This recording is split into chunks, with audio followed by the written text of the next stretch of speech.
president of Nigerian Labour Congress, Mr. Joe Ajero, is leading other members of the Labour Union to this meeting with the Minister of Labour and Employment.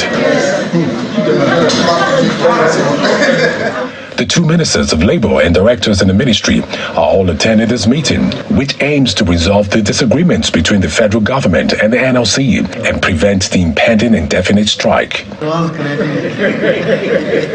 Before the meeting enters into a closed session, the Minister of Labour appeals to the leaders of the NLC to strike a balance that reflects the current economic realities of the country. We acknowledge the valid grievances that have fueled the recent labour crisis, and we are committed to addressing them in a just and equitable manner. We must also recognize the economic realities that confront us. As we address the concerns of our workforce, we must be mindful of striking a balance. However, the president of the Nigerian Labour Congress appears not to have faith in this meeting, as he says he is attending with mixed feelings owing to the failure of previous meetings to address their demands. We came with mixed feelings on whether it will work or not, because we have had so many meetings, some beyond this level. Mr. Ajero also speaks on the crisis rocking the Nigerian Union of Road Transport Workers. We raised the second issue of the version of the office of the National Union of Road Transport Workers.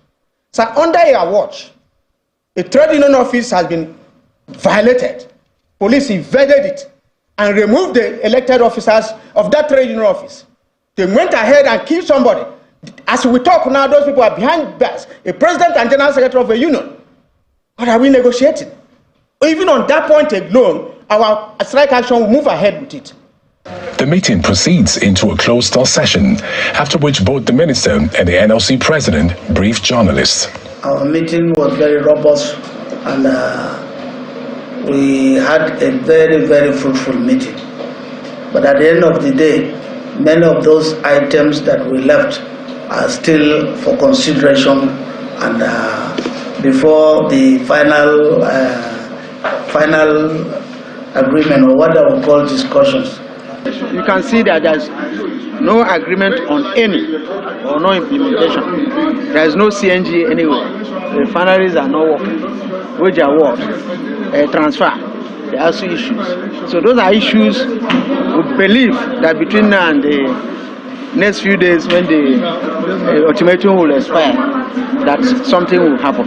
This meeting with the NLC is the first since the Nigerian Labour Congress suspended a 2-day warning strike last month.